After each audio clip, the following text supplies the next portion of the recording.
হ্যাঁ মা, শিলা আমাদের বাড়ির কাজের মহিলার মেয়ে, তাই তুমি তার হাতের বানানো কফিটা খেতে গায়ে বাজছে, তাই না?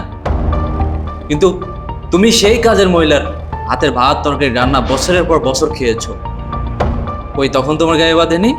আর আজকে আজকে দুপুরেও তো সেই কাজের মহিলার মেয়ের হাতের তরকারিটা খুব আয়েশ করে খেয়েছো,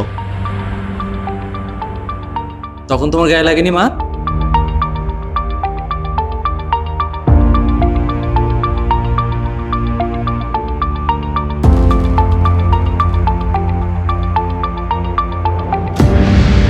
মানুষকে সম্মান দিতে শেখো মমতাজ। আমার মনে হয় তুমি বেশি বাড়াবাড়ি করে ফেলছো। তুমি চুপ করো। মায়ের কথা একদম মন খারাপ করবে না, উনি যা ইচ্ছা বলুক। তুমি আমার লক্ষ্মী বউটা হইতে, ঠিক আছে? ঠিক আছে।